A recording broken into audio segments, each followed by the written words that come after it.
Welcome to TJ's podcast.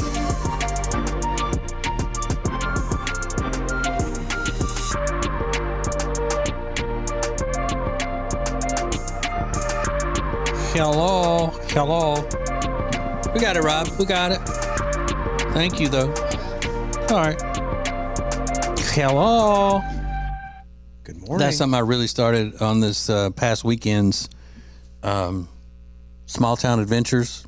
TJ and Jody's house, Small Town Adventures, or whatever we call that. Hello, little pretty girl. And, it gets annoying if you... I mean, Riggins, you and I know where from whence that came. With that Romanian type Russian accent. It was from it was a viral video a long time ago. Tanya was her name. Tanya, my name is Tanya, and I'm a little pretty girl. I'm a little pretty girl, and it was about not wanting to be what she called a crappy housewife. Yeah. Yeah, I so don't she's want out to at be the a clubs. crappy housewife. But it's just funny to say, I think. Yeah, especially out of nowhere. You're just walking down the street and you go, hello. Hello. Hi. I'm Tanya. I'm a little pretty girl. So, hello, TJ Fanaticals. You're little pretty girls. All right, so we're going to start today with a stupid celebrity news cast. Stupid celebrity news. We'll call it that whenever we talk about stupid celebrities. Stupid celebrities. News. Stupid celebrity news. So, Riggins, you were fascinated by this. And I guess this is everywhere in the entertainment news today is Tish Cyrus, Miley Cyrus's mama. Yeah. Who is she dating? She's married. She just got married. Got married? Yeah, to this guy named Dominic. Yeah, it's in Page 6. It's on TMZ. So it seems like more substantial than just a rumor.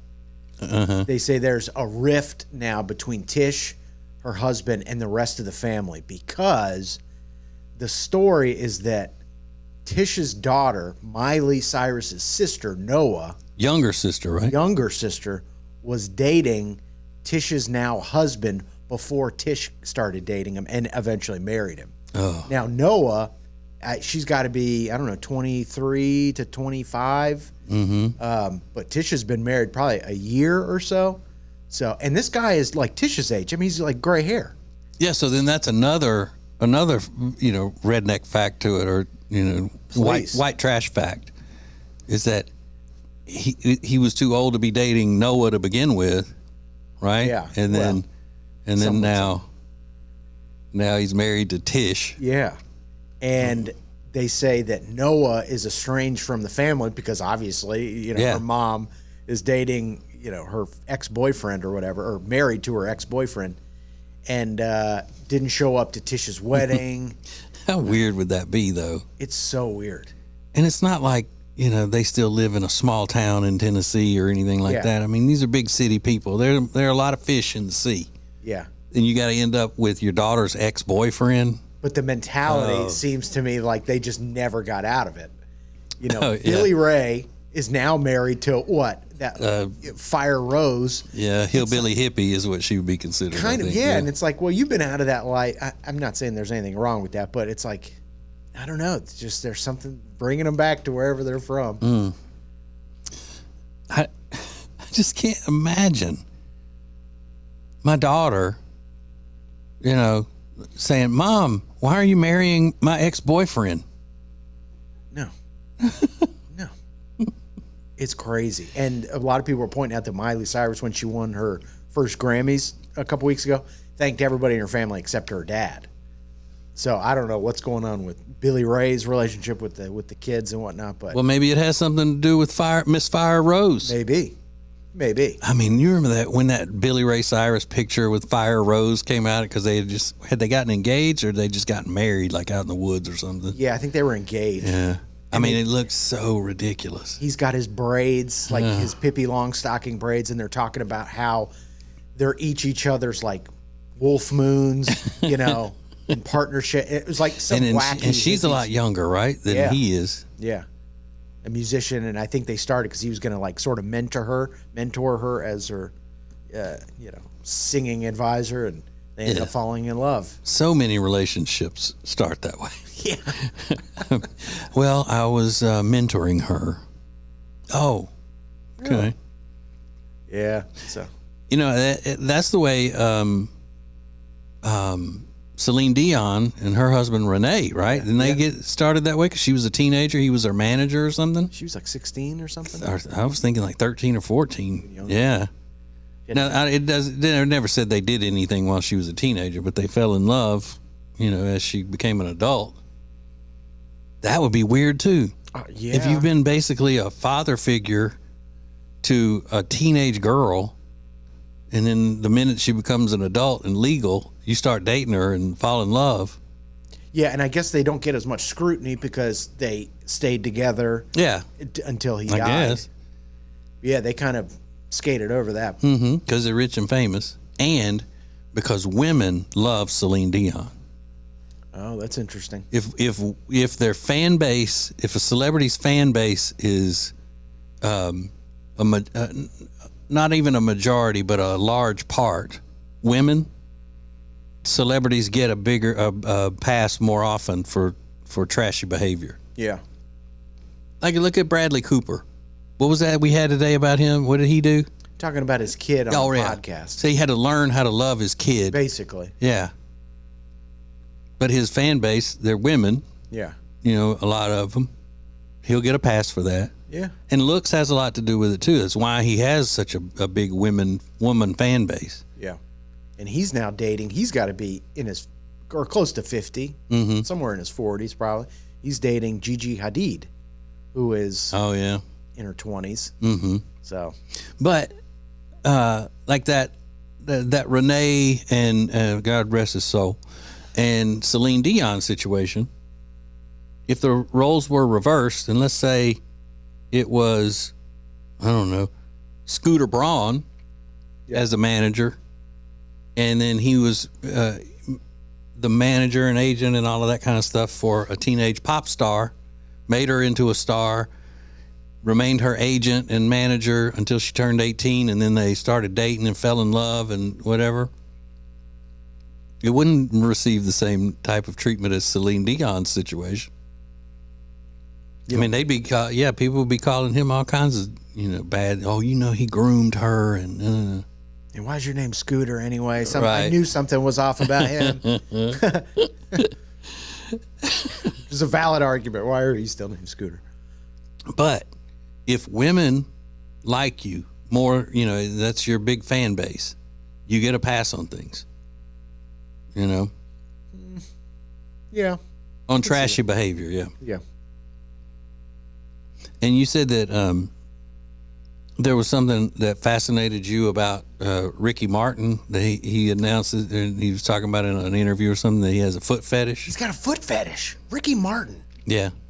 I knew that. Oh, did you? Yeah, for years. That's been out there? No, not really. What do you mean? He told us. He was on our show back during La Vida Loca days. I mean, he was huge and still pretending like he wasn't gay. And so I asked him on the air when Nathan and I interviewed him, hey, what is it that you got? Because, I mean, there's no denying the fact that, his career was hot. His music was cool. He's just absolutely perfect looking, Like, what do you look for? What's the main thing that you look for in a woman, with all these women throwing themselves at you and everything? What do they have to have? And he said, it's all about the toes, bro. I remember it like it was yesterday. It's all about the toes. You gotta have nice toes, man. Oh gosh. And what year was that during La Vida Loca? And he just told 98, 99 probably. Yeah. 97 maybe. Mm-hmm. But again, it was when he was still, like, people didn't know he was gay.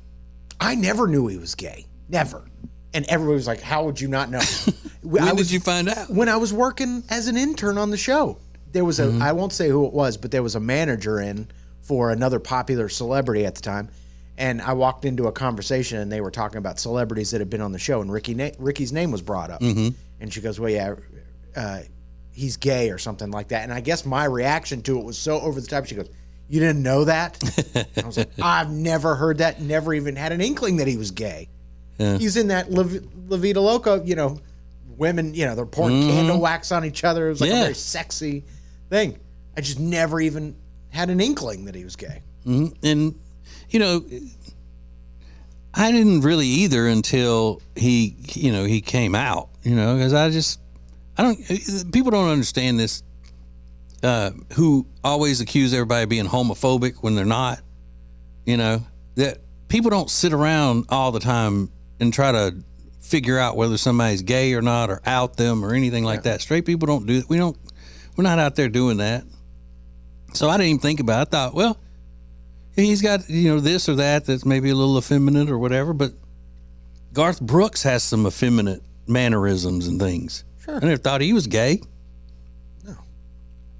But what is the my fascination with it was that I've never heard of a dude being into another dude's feet. Yeah. Whenever you hear about foot freaks, they're always pervert guys on trying women. to get on women. I've never heard of a gay foot freak. That means he likes dudes' feet. Yeah. And is there anything less attractive than a dude's foot? I mean, you might have nice feet, but what the hell is that? I'm thinking though, if you're Ricky Martin, is he married? Does he have a husband? If you're Ricky Martin, you can make sure that they're getting regular pedicures and all of that stuff. I mean, hair on the toes. Get that waxed. Gross. You got to get that waxed, I'm sure. You don't think Unless he likes the manly looking, like hairy, big feet. Yeah, why would you want him to look like pretty and smooth like a woman's foot if you're a gay guy? Why would you not want the most masculine?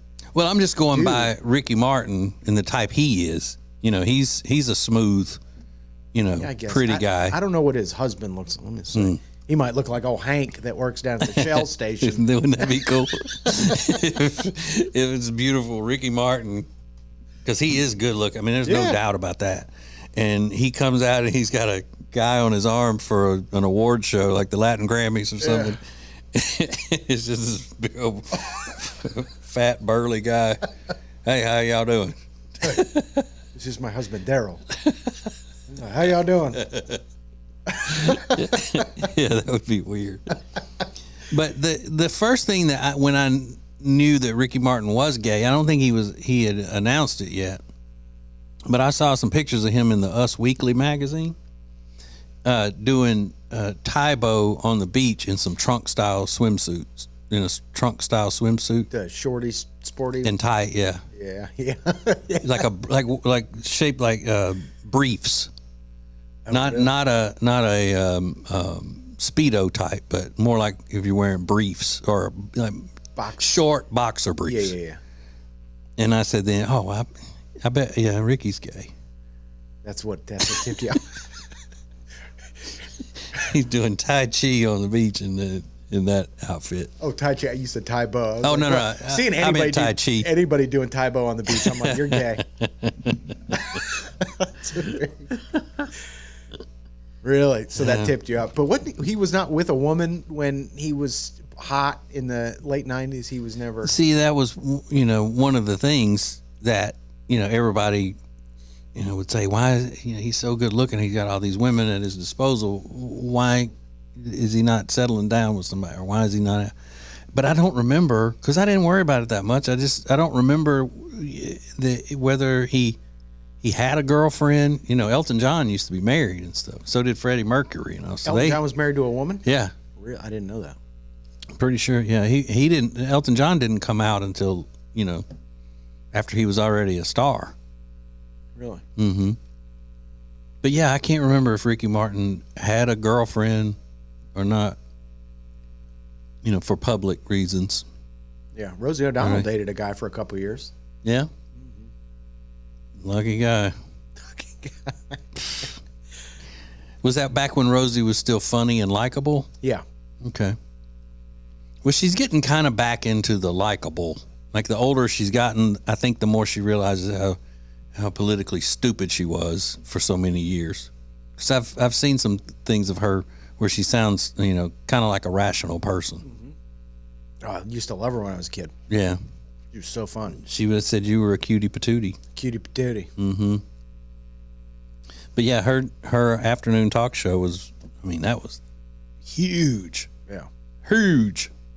And she used to pretend, you know, and that was even when didn't people know she was gay then, when she would try to pretend that she liked Tom Cruise and all that? She says that's all true. Like, I did have a crush. She goes, I didn't want to have sex with the guy, but if he was coming, she really found him attractive. And yeah, she always says, like, nobody ever asked about the sex thing. Because no one ever brought it up. She goes, one time I was on a talk show and they said, are you dating anyone? And she goes, I mean, I'm dating around. And that's kind of where it ended. I think it was Arsenio Hall. But yeah, she's talked with. She goes, it just wasn't a big deal. You didn't talk about it really, but it wasn't a big thing.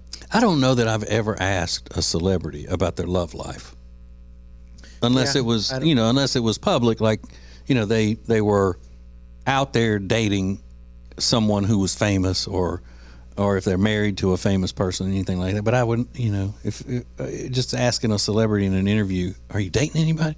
You know, Ellen used to make me uncomfortable with that. I mean, she would just hound people. And rumors you're dating this person. Are you guys dating?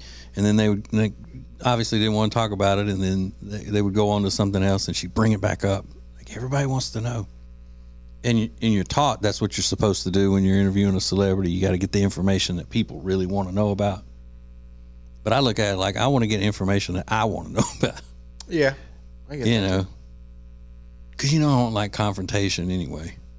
I don't like conflict, so I wouldn't want to, you know, end up with it. But even though that would be what would get the most attention, you know, if I ended up in a little tizzy with Rosie O'Donnell or whoever. Wendy Williams was great. I mean, she would dog you out and get whatever and say whatever. Have you seen any clips or anything from that show about her? It's sad. My wife's into it a lot. And, it's sad and depressing, but it looks like she needed a paycheck, so she's willing to put these aspects of her life on display. But it is a fall from grace. I'm just, you know, the thing about everything that's happened with Wendy Williams, and when she was, you know, her great career, and then the people not liking her and having, you know, so much conflict with celebrities and this, that, and the other, and some of the outrageous behavior, all the way now to her dementia or whatever the official name of it is that causes dementia. The thing that stands out to me that I think should be remembered the most about Wendy Williams is that she absolutely loved me. How you doing? Didn't she? Yeah. Yeah, she and her husband at the time, he thought I was really funny. Really? But then I hate telling people that, because then he turned out to be like a shithead. Yeah. Cheating on her many years. Yeah. Had a baby with another woman. Spent Wendy's money. Yeah. Allegedly. But none of that matters if he thought I was funny. He's obviously smart. Yeah. But Jody did say that in that show, if she doesn't know people, like people that come over to her house, she can be rude to them, or her handlers or whatever. But she said when fans approach her, that she's still super sweet to them. And she may say something kind of out of her head and all that, but she's never rude to them. That's good. Like, she just, Jody thinks that's why she goes out in public, is because she needs that, you know, that feedback from people. Yeah. She was I told her they used to do this series where Wendy would go shopping. Yeah. And it would just be like her walking around a Walgreens. And they would post it on her YouTube channel. I thought it was the most first of all, she's this imposing figure. She's tall, you know, broad shoulders with the wig and the makeup and the huge boobs on this. Yes, you know, it's just a sight to take in. So seeing her with like a feather boa on, walking around Walgreens looking for, you know, Q-tips, it's just it's like I don't even know how to describe it, but it was fascinating. I told her, I said, that's a great series. And she goes, oh, thank you. Man, if I had a cameraman, I'd do that. Yeah. Because I don't look like I belong in a Walgreens. Look at me with a merch hoodie from my little friend Jenny's gym, and a hat from Amanda Riggins' barbecue charity thing that she does for first responders. I don't look like I belong in there. I'm high class. Yeah. High class. So what am I doing in this Walgreens? I should be at Bergdorf Goodman. Or damn Tiffany's or something. Tiffany's. Exactly. Oh, there's a really, really funny story about some what I think are perverted wildlife photographers. This is going to be something you're going to be telling people, hey, you need to listen to that podcast because they talk about things like this. It's going to be legendary. Coming up next. TJ's podcast. When it comes to losing weight, sometimes you don't even know where to start. You know that it needs to happen, but you need some help. Well, you start by going to acetj.com/weight loss and ordering Calitrin. Calitrin is scientifically proven to help you lose weight, and it is not a drug. It is not a drug. Repeat that. So here's what you do. You go to acetj.com/Calitrin, order 3 months, and then you'll get 3 months free. 4 months free. That's how it works with Calitrin. Winter is here, which means you're just going to stay inside and not do anything fun and exciting, right? No, that is wrong, because this year you're going to go to acetj.com/Gaston and see all of the incredible things that you can do right now in Gaston County. Everything is laid out for you, from things to do, to restaurants, to bars, to shopping, to unique weekend activities. And we'll get you ready for the spring and the summer with a list of all their great festivals. Find all of this and much more at acetj.com/Gaston. If you're so frustrated because you're having to run around all the time, you're so busy, you feel like you're not getting your family something great to eat, then you need Culver's. It's the perfect thing for you. Always made to order, fresh, hot ingredients all day, every day. And not only do they have the freshest ingredients all day, every day, but they are a part of the community. They're proud to be a part of the Indian Trail community where they're under new ownership. Belmont, University area, Salisbury. Make them a part of your daily routine. Make it your new neighborhood spot. Short waits for the freshest food in town. Get details at acetj.com/Culver's. Back to TJ's podcast. Hey. Trying to get my little stopwatch going here. It's so difficult. Just another obstacle in my life. Operating an old school stopwatch. You see that message we got from a listener named Faith? No. They're proud to be a TJ Fanatico. No way. Mm-hmm. Look at that. Coming out of the woodwork. The Fanaticos. Where is that message? Could I see it? On social media, I think it's on our Facebook page. Oh, Or I maybe can in our see those. Instagram DMs. I'm not sure. I can see those.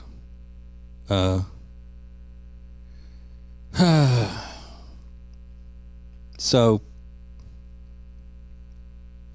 something has happened in the wildlife. Now, I'm not talking about the wildlife of going clubbing every Friday and Saturday. The wildlife. I'm not talking about that wildlife, man. I'm talking about the wildlife of nature. 2 wildlife photographers have captured a sighting of a humpback whale's penis. Now, that has happened before. But let me just read at the article here from The Guardian. Humpback whales have been observed having sex for the first time, with this landmark moment having an interesting twist. Despite decades of research on humpback whales, sightings of the male's penis, do they really have to say the male's penis? Is that necessary or is that redundant? It would seem redundant. Yeah. Clean this up. Clean up this language, Guardian. Sightings of the male's penis have been rare. Copulation by the species had not been documented by people until now, when 2 photographers captured images of a sexual encounter between 2 whales off the coast of Hawaii. The sighting, confirmed by scientists in a newly published study, occurred in January of 2022 in waters west of the island of Maui. The 2 whales approached and circled a boat before engaging in sexual activity about 3 to 5 meters below the vessel. That's about 9 to 16 feet. Okay. If you're not a commie. Both of the whales were male, which makes the photos taken by Lyle Cranenfeld and Brandy Romano the first evidence of homosexual behavior in humpback whales, as well as the first sighting of sex in the species. Now, they've seen the penis rarely, Yeah. but never seen humping with the humpback whales. Right. Homosexual behavior is common in the animal kingdom and has been spotted among dolphins and orca whales, but never previously between two humpback whales. Stephanie Stack, if you put an ED on the end of that, it would sound like a porn name. Stephanie Stacked. Stephanie Stack, a whale researcher at the Pacific Whale Foundation and lead author of the new paper, said that the sexual behavior of humpback whales had, quote, remained mostly a mystery until now. This discovery challenged our preconceived notions about humpback whale behavior. While we have long recognized the complex social structures of these incredible creatures, witnessing the copulation of two male whales for the first time is a unique and remarkable event. Yes, it is. Yes, it is. So the way they say this happened is that these two males approach the boat. Oh. You know, like it's like only whales or something. Yeah, like they're trying to put on a show. We're going to do this right here. Oh, yeah. Hey, boys. Whew. Y'all want to see it? We about to make y'all millionaires. Hell yeah. They don't call them We humpbacks for nothing. we ain't even gay. We just doing this for fun. just for your benefit. Humpback whales are hefty lovers, measuring up to 52 feet in length and weighing as much as 36 tons. Yeah, it's crazy. That's the weight of several school buses. The species typically spends the summer feeding in polar waters before migrating to warmer tropical climates during fall and winter. Once threatened by commercial whaling, humpback numbers have rebounded in recent years. So there's a part in here that is, okay, hold on. During the intimate encounter, one of the whales was seen to be holding the other in place with its pectoral fins while penetrating it. The whale underneath appeared to be ailing, being noticeably emaciated and covered in whale lice. This sounds It sounds like a rape. It's starting to sound like a rape. Yeah, it's like prison whale. He held him down, Yeah. a sickly whale, and penetrated him. Mm-hmm. Yeah, I But- didn't know that. Rather than still pictures, I wonder if they got video too. Oh, I'm Or sure. maybe they just say photographers, so I assume they were just taking pictures, but that could mean video people too, like video photographers. Sure. So I want to see this. I wonder how much they charge to watch it. Please. I got video on my phone. The penises of male humpback whales are usually concealed in what is known as a genital slit to make it more streamlined while swimming. If it's that big that you got to hide it away so you can swim right, why don't you just use it as an udder? Yeah. Right. You know, like cheetahs use their tails to do that when they're turning quickly. I say, is it udder or rudder? A rudder, not an udder. An udder's on a cow. An unsheathed penis has only been witnessed a small number of times in the past, once while a whale was urinating. Wonder what that looks like. Just peeing. Yeah, how Like a much fire too? hose. Yeah, how much comes out of that? A 36-ton whale. Gallons. How big must their bladder be? I can't believe you don't know that. I don't know. Why would you not know that? According to the new research paper, said humpback whales could use the genital slit or anus for same-sex copulation to practice reproductive behaviors or to form a social alliance or assert a sort of dominance. So like prison. That's what this is sounding like. And they sound like they're all for it. Yeah. I want to know what he's been doing with these pictures. The pictures were captured in January Yeah. of 2022. He's been sitting on them for a few years, probably. Oh, my gosh. I've been waiting to see a whale penis for so long. So it doesn't say that that's what they were out there to capture. It just says that they captured it. So they could have been, bird watching or something Sure. out in the middle of the ocean. Yeah. A lot of birds out there. That's disgusting, man. Oof. How do you know a whale is emaciated? I guess if you're trained in that sort of thing. Yeah. But here's my question. This is fascinating and all that, but what good does it do us as humans living day-to-day lives that this has been captured, this footage? Well, like you said, they might not have been looking for that. It's just sort of a side benefit. Maybe they were tracking migration of another animal or something, and they captured it.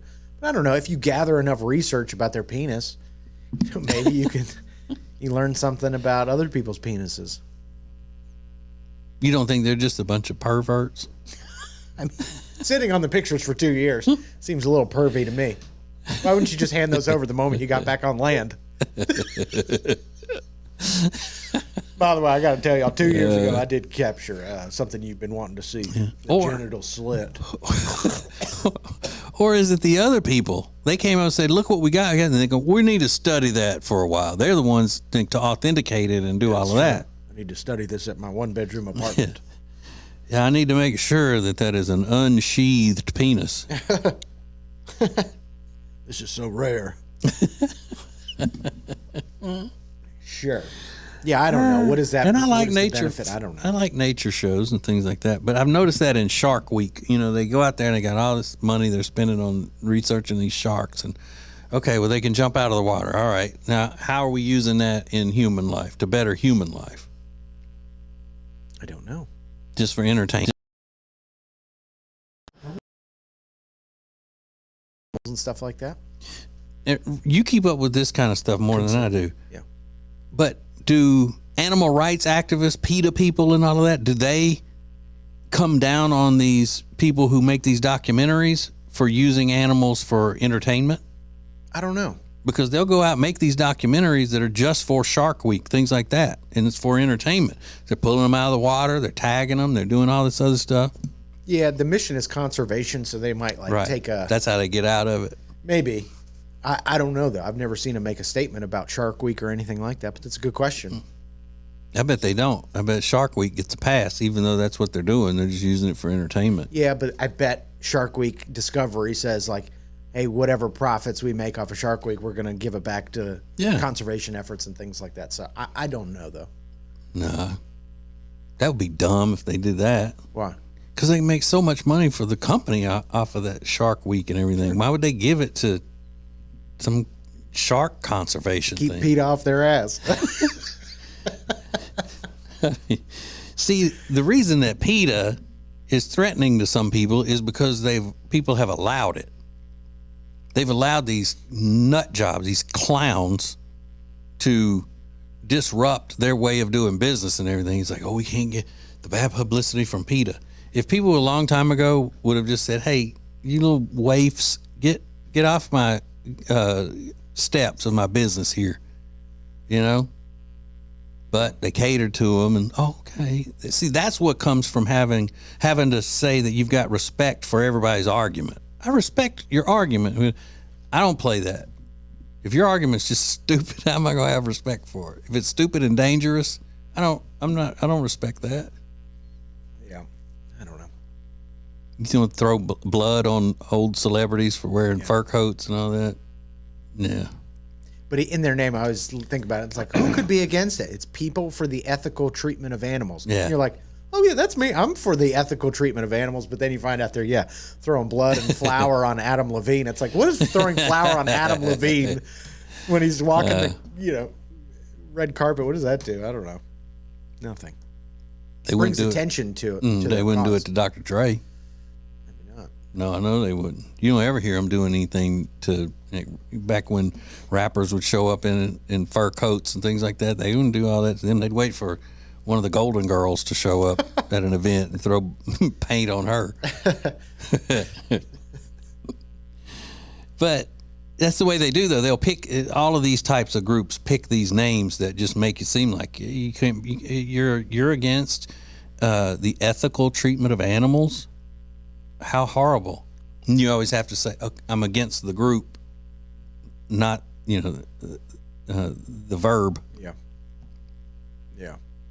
I think some of their causes are certainly better than others, but the way they go about handling it is never makes them look good. Yeah, it's because they're weird. Weird people, I think, get too much acceptance in the mainstream. Yeah. If you're weird, people should just, get out of here, weirdo. Peculiar people, they get on my damn nerves. A peculiar person will get on my damn nerves so fast. Like, why you gotta be weird? And we've had them through the years when we would show, and we love and appreciate anybody who has ever supported us on the radio or in the podcasts or websites or any of that kind of stuff.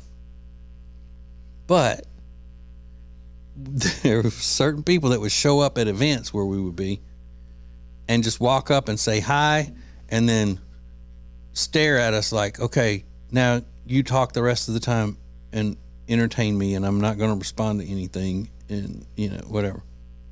And we never got mad at them and all that, but it was off-putting, It's like, we don't, and that's why I say that when we're promoting an event. If you want these tickets, you want to win tickets to this event, don't be weird. Please don't. But do weird people, like truly weird people, know that they're weird? No. Who do you think is the weirdest person that is on Ace and TJ various shows? That's a good question. If you had to pick the weirdest person. That's a good question. I don't know the answer. I mean, I could point out weird things about everybody, but who's got the most of them? I guess that's how I would have to do it. I don't know. There's nothing weird about me, so I don't know what you mean by everybody. Who would you say is the weirdest? According to social norms, I would say Rob. Yeah. And I would say it with him in the other room as if he can't hear me. Within earshot. But he'd probably say himself too. Yeah, he definitely would. Because that's how weird he is. Well, yeah, he's totally embraced it. He's so confident. Yeah. You're not going to surprise him with that news. He'll be like, yeah, I'm weird. I think you're pretty weird. You think? Yeah. In what way? Your dark desires. Dark desires.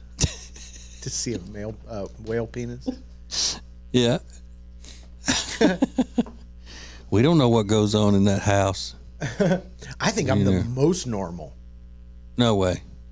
Yeah. No, I am. I'm the most normal. Not in the way that I think about things. The way that I think about things probably be considered the weirdest. Yeah. But in actions, yeah, I'm the most normal. And being able to tell other people when they're weird, that's how you know if you're the normal one. Because you can point out when other people are weird. Yeah. I don't know. I can find some weird things about you. No. Okay. Many have tried, and I've denied all of them. See? I mean, you got a packet of seasoning in your pocket right now. That's pretty weird, isn't it? No. It's smart. It's prepared. Smart. I always have, and look, it would be a dream of mine for Tony Chachere's Creole Seasoning to sponsor something that I'm involved with. Oh yeah. Just to be associated with them, because this is a product that I've used my entire life, and being a Louisianian by birth, everybody uses this product, and now everybody in the country knows about it, and they use it all over the internet. So they're putting Tony Chachere's Creole Seasoning in that crock pot with the cream cheese and the shredded cheddar and the cream of mushroom soup or whatever they're making. And I end up getting pissed off about that sometimes. If I'm watching these cooking videos. Yeah, you're gatekeeping. I'm just saying, you're making this crappy dish that is just throwing shit in a crock pot that you saw on the internet. You don't even know why the flavors and what they're doing or anything. And that yet you're just going to throw Tony's in it and not appreciate, the greatness that is Tony's. You're just like dumping it in there. You don't know.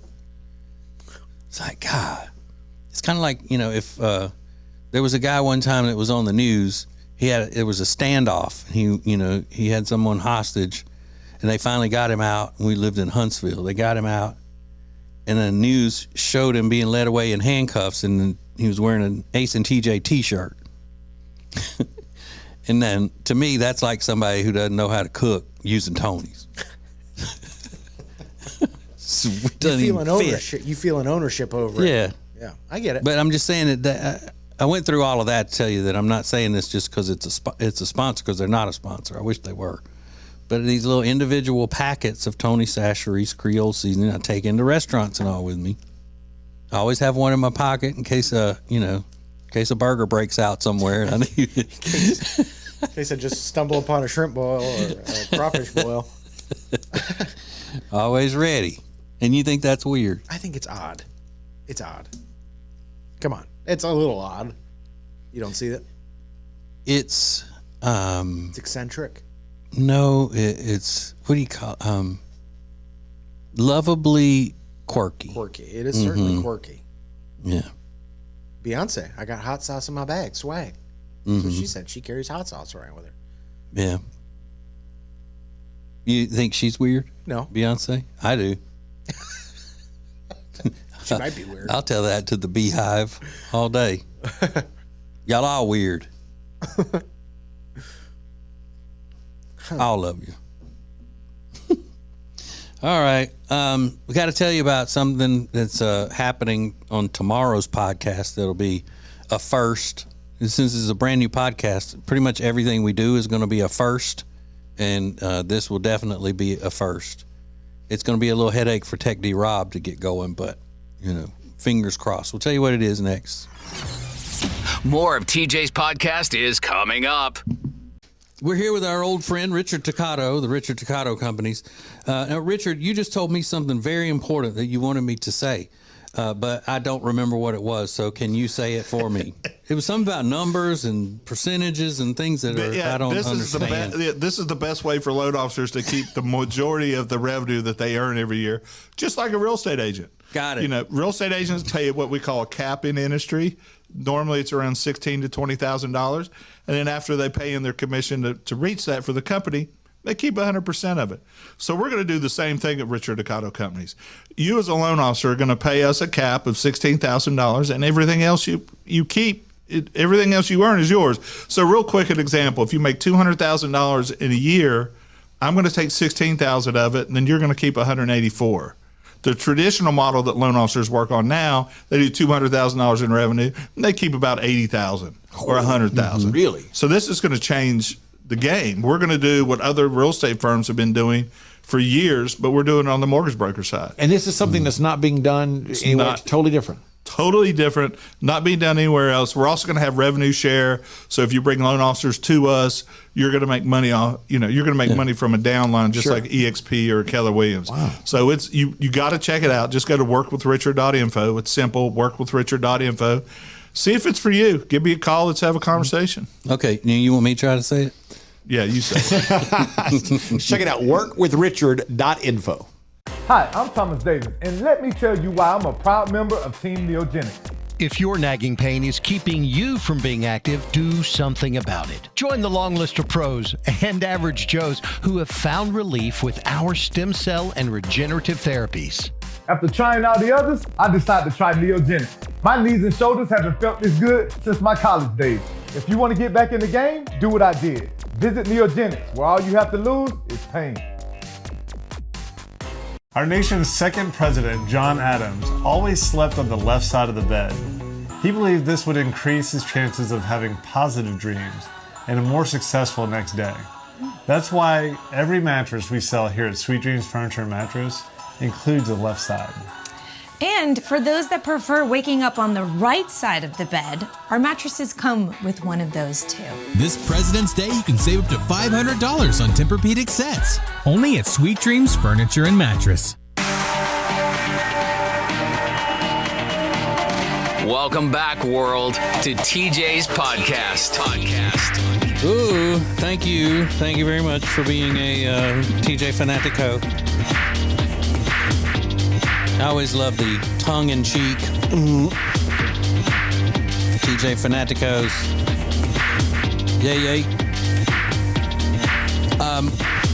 Another thing about the Tony Chachere's Creole Seasoning, when I said I would love to have them as a sponsor, even if it's not a lot of money or anything, just as a partnership with something that I love, it wouldn't hurt y'all Fanaticos to reach out to the company, bombard them with emails and Instagram messages and all of that, and say, sponsor TJ's podcast. Yeah. I mean, if y'all gave a shit about me one way or the other, it wouldn't kill you to do that.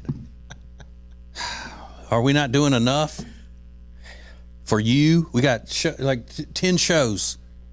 Ace and I and Riggins and Wright, we're all doing damn infinity shows, trying to keep you entertained, trying to keep our heads above water here in this crazy AI chat box world. Yeah. Trying to make sure we always have a human connection. So the least you could do is go get me a sponsor. Tony Chachere's Creole Seasoning. Did they sponsor anybody else? Have you ever seen them do ads or anything? You never see commercials for Tony's, and when they first started, pushing their products nationwide, I saw a couple of TV spots, and they were saying you could put it on this. But I remember a woman putting it on fries. Oh yeah, in the commercial. I love it. I put it on tater tots. Yeah, I mean it's good on anything. It really is. Yeah, so they're in Opelousas, Louisiana. You know where that is, Riggins? Opelousas. Yeah, it's near Buffalo. Yeah, right there. It's Opelousas is near Lafayette, Breaux Bridge, that area. You remember quarterback Jake Delhomme? I do. For the Panthers. That's the area he's from. Okay. So it won't kill y'all to do that for me. One little thing, I don't ask anything of you. Okay. Tomorrow on the podcast, it'll be the first time, but not the last, the first time we have a guest on the show, and this is going to be a member of the show that will appear periodically. We have an official, what are we calling him? An official correspondent? No, like a legal expert is what it is. A legal expert. He's an attorney, and his name is Wiki Ryan. He's a former intern of our show, and then we taught him how to be an attorney. So he's a slip and fall lawyer. In their business, they call it a personal injury attorney, but other lawyers say slip and fall lawyers. Other people say ambulance chasers, but slip and fall is the official term according to other attorneys. So, he's going to be on via the Zoom-in and all of that, and break down a funny personal injury type case for us. Cool. Tomorrow. I haven't talked to him in a while. Yeah, and he was still asking me if Rob had found all those clips that he was wanting of the show. And I said, we've had Rob covered up so much. I don't know what he's been able to do. Been working old Rob to death. Yes, he's worked to the bone. Yesterday, I felt bad, but then again, I didn't, because I texted him. He texted me back, and then he was answering my questions, and he said, I don't know, I'm driving home, and I'll check when I get home this time. So, like, maybe one more message back, and then finally I just called him. Oh, and you got to talk to Rob on the phone? Yeah, because I said, and I apologized. I said, look, hey, I'm sorry. I'm sorry I'm calling you, but I don't want you texting and driving. Yeah, sure. Yeah, so that's why I did. I didn't do it just like, I know he's got his phone in his hand, so I'm going to call him. It wasn't that. Yeah. I didn't want him texting and driving. What? Because he was probably eating something too. He was trying to text, drive, eat, taco or something. Yeah, I want to talk to Rob on the phone. You never have? Only one time, and it was like really briefly. And I always feel, I don't know why, but I feel guilty anytime I have to call a younger person. You should. It's like a big To undertaking. make a deal out of it. Like, you notice every time I call you and you answer, I say I'm sorry. Yeah, but I'm a little bit different. I'm pretty good on the phone. I don't pat myself. You talk on the phone all the time. Yeah. And I think it's an asset. Knowing how to talk on the phone? Knowing how to talk on the phone. Yeah, I do too. That's why we made our kids, when they were little, call businesses and talk to them. Like, do they have this? Yeah. So before, you could just look up everything on the internet and see what their stock was. Yeah. And make them order. Hey, we're having pizza tonight. Okay, you call and order it. That kind of thing. Yeah. So both of my kids are good with talking to people. Yeah. But yeah, I just like, oh God, I hate it. But I'm doing it because I'm worried about him. I don't want him being in danger. Sure. And I had to know right then. I'm sure it was pressing. Help me. Yeah. Help me. But everything was okay, and I think he appreciated it. How long was the phone call? 30 seconds? Maybe a minute. Okay. Maybe. But you talk on the phone on a daily basis so much that it would drive me insane to be on the phone as much as you're on the phone. Like talking to every member of your family at some point during the day, and sometimes those are long conversations. Adam is calling you, our manager's calling you every day working on projects on the phone. Yeah. It's a lot of phone time. But luckily, my brothers are also great on the phone. My mom, great on the phone. My dad, not so much. Yeah. And when you say great on the phone, you mean just being able to keep up the conversation, make it interesting? They're great with chit chat, and it's time waster. I mean, nothing is pressing when I'm talking to them, but they're just they listen well, and they also ask the right questions to keep it going and give you time to sort of work things out. I don't know. It's just sort of a natural flow that they've all got, and I was lucky enough to have it too. Now, do they all talk to each other as much as you talk to them? Yeah. So it's not like everybody just talks to you because you're the one that they go to for whatever reason. I talk the least. Really? Yeah. So Kevin and Matt are talking all the time on the phone during the day. All the time. To my and your parents. mom's talking to them, and okay. Yeah. It's a lot of phone time. Wow. But I don't know it any different. It's not like it started later in life. We've just always been on the phone. But I know that's not normal for people my age. Yeah, I'm calling my dad today. Are you really? Kind of got an appointment to call him. When was the last time you talked to your dad? I think a few months ago, maybe, or Christmas, maybe. I'm not sure. Really? He texts us. We text. You do? But I'm trying to think when I actually had a conversation with him was, I think maybe it was at my nephew's wedding. He was there. Which was before Christmas, right? Yeah. 2 years before Christmas. Oh, 2 years. Okay. I didn't remember. My nephew that got married has been married a little while, and his wife's about to have a baby. That was the one out in Arkansas. Yeah. Yeah. surely I've talked to him. I mean, I've texted him during all of that time, but I'm pretty sure I've talked to him. So what is the topic of conversation? Well, he texted me out of the blue a couple months back, and he said, because my grandfather and my grandmother, his parents, died a couple years ago and pretty close together. You know, they died. And so he died first. My granddad died first. And so when my grandmother died, then everything that my grandfather had and all that got divided up at the same time my grandmother's stuff did.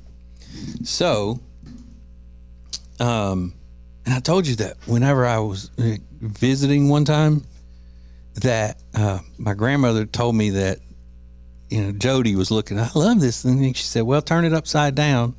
And she turned it upside down, like little figurines and stuff. And if it had masking tape on it, then one of her other kids or daughters or grandkids had written their name on it to say, "This, I want this when you die." Just walking around marking things. Yeah. As mine. Right. So I told him then, hey, if you don't have to worry about me, trying to come over here and argue about your trinkets and things like that. But if you've got something you want to leave me that's sentimental, that's something that means something, it doesn't have to be valuable or anything, I would love to have that. And so my dad texted me and said that he had 2 of my grandfather's guitars and want to know if my son would want them because he plays the guitar. And one of them is an acoustic guitar that my grandfather made. He built it. Oh, you're kidding. Yeah. And then the other was an electric guitar with a big amp. And he said, just let me know, and I can meet Rex and Karen, that's my in-laws, and give it to them because I know they'll be seeing you before I will, so they, whatever, they take it to you. Because you wouldn't ship this stuff. I mean, it's so expensive to do it. Well, they met up, I think, last weekend, and they got the guitars and the amp and stuff. Jody's parents did. And so my dad texted me yesterday and said, hey, if you or Aiden want to know the story behind those guitars and, Granddad's story about, how he played and how he came about doing all that, just give me a call. One of y'all give me a call. And so I texted him back later and I said, are you available during the day? Because, after a certain time, I'm out of it. I go to bed so early. He said, yes. And I said, well, what's a good time? He goes, whenever. Oh. So I guess I'll call him today. Okay. If I have time. I'm busy. I'm a busy man. Sure. Wow. I know. We're not close anymore. Yeah.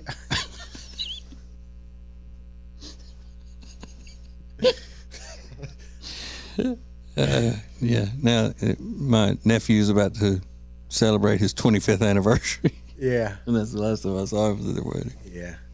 But anyway. It's good though. It's a good thing to do.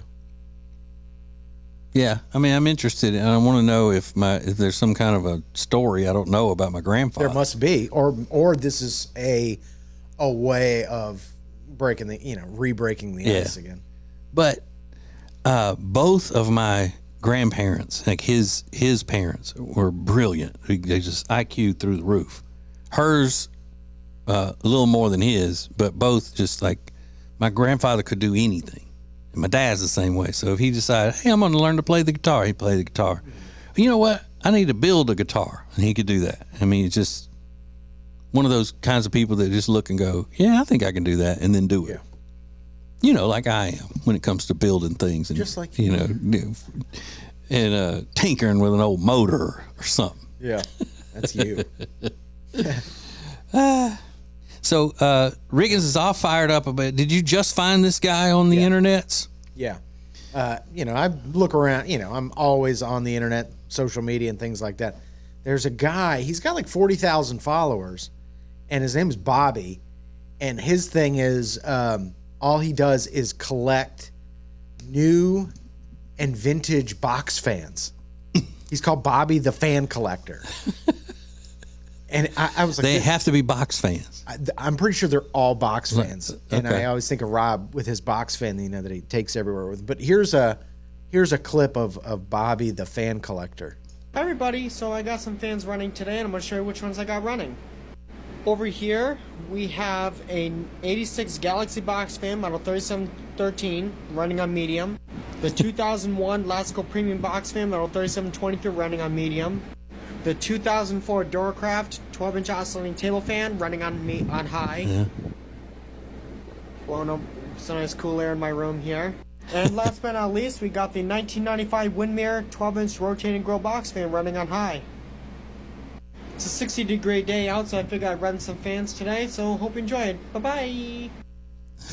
That's cool. Yeah, and everybody's like super kind. Yeah. They're like, that's amazing. Uh-huh. Yeah, I guess not all box fans. He did But have his an fans, oscillating yeah. one up on his desk. And they're all blowing at him at the same time. It looks that way, and they're all like in his room. Somebody said, I bet you sleep like a champion. Yeah. With the sound and just the breeze of the fan. But you know what? I think that's great to have that kind of an interest in something and a hobby. I'm sure he tracks these things down. Oh yeah. Or people probably now will tell him, "I've got this fan. If you want it." Found it in my grandma's basement. It looks old. There was a guy that blew up on TikTok. He collected vacuum cleaners, but the difference was he was always using them in the house. So I guess it's like, well, you always got a vacuum floor, but constantly he's vacuuming. He had dozens of them. Well, I have a collection of antique radios. How many is in that collection? 2. Oh. Is it a collection when you've got 2? How many does it take to be a collection? I would say, I don't know. Because how they say that it's 3 murders that makes somebody a serial killer. Sure. It's not a serial killer until they got 3. Yeah. So what is a collection? Oh, more than, maybe 3. You think? Yeah. So I need 1 more to call it my antique radio collection. Yeah, 2, I don't know, qualifies as a collection. You just got 2 antique radios. I think. But one of them's foreign. Oh, is it? Yeah. German. Ooh. My wife's grandfather got it in the war. You kill a Nazi for it? Probably did. It's probably got Nazi blood all over it. We killing Nazis today. But yeah, all the writing on it is in German and Really? stuff. Yeah, it's really cool. I'm gonna see somebody wants it. Yeah. Is it a prized possession for you? Yeah, I mean, I love it. do. But I don't know if you call it a prized possession if I wasn't close with him. He left me that, gave me that. Well, he gave it to me before he died. But since he wasn't close, we weren't a close relationship, does it count as a prized possession, or is it just Sure. the possession itself that counts? I think it counts. Yeah. Yeah, I really like it. Yeah. But I'm going to sell it. I will be selling it. Yeah. However, it is prized possession, but I will be selling it. I've never understood why somebody would have something and a person come along and say, look, I'll give you, and it's an enormous amount of money for it. And they say, no, I can't part with it. Like a baseball card or something like that. Yeah. Sell it. I would be selling that shit so fast. Yeah. Like I tried to tell my son when he got that Pokemon that was worth, $400 just for that card when he first got it. I said, go sell it. It's going to get more valuable. It'll increase. And then now it's probably like $10. Is it? It went down that much? I'm sure. Don't let him gamble ever. There was a guy on this videos floating around TikTok of what's the thing where they bring in items and they appraise them on TV? Oh, Antique Roadshow. Antique Roadshow, and this guy's old guy. He's like looks like the little old man from Up. He's been carrying this sword around for decades, and it's heavy, and he's got to have his nephews or his grandchildren come lift this thing onto the table. And he's like, well, I've had it the most of my life. We've just never had it appraised. And the guy looks at it, and they do testing on it. And he's like, it's basically worthless. And he's been carrying this 100-pound sword around for 65 years. It's like, it's junk. He's having to rent a trailer to take it. Yeah. It's like, oh, man. Yeah, people are laughing at it like, oh, terrible. Jody's got a new person that she's all into on social media. Who? His name's Jacob. He's a little Irish kid with glasses, and he's really cute, and you know that accent also makes him cute. Sure. He's probably a little shithead. No, I think it looks like he's about 6. Okay. Yeah, 5 or 6. And yeah, she just loves him, and she'll send me clips of him, you know, from his videos and all that. I'm like, Jody, don't you know that there's adult material out there you could be watching? Why you got to be wholesome all the time? Yeah, that's what she likes. I get very self-conscious. If I'm about to send out a TikTok to somebody else, I want to make sure, like, I feel incredible pressure to make sure that it's a good one. Mm-hmm. Any kind of recommendation, really. I thought you were going to say to make sure I don't send the wrong clip. No. And send them some porn or something. No, but I feel immense pressure before I do that. Because I'm immediately thinking, oh, they're going to think that's so stupid and not funny. So what ends up happening is I don't ever send it. But my kids send you that stuff all the time, like both of them, right? I get it randomly. They both send me different things through DMs or through text message. And then you'll say, hey, did Aiden show you that video? And I go, no. Yeah. Well, some of the humor stuff, it's hard to describe. So I'm like, oh yeah, like that's what's funny now. And it's so off the wall that it's even hard to describe. But they're funny. I get why people laugh at them. Oh, real quick before we end the podcast today, where are we on getting Mr. Beast on the show? Are you anywhere close? His people have not called me. Okay, but we'll figure out a strategy. I don't know how to do that. Yeah, you'll figure it out. I will. Yeah. Okay. You can do anything, Riggins. You're like my grandfather. You can do anything. All right. Thanks for watching. Thanks for listening. We will talk to you tomorrow with a brand new feature on TJ's podcast. Love you. Bye. Thanks for being a TJ Fanatico. More TJ's podcast next.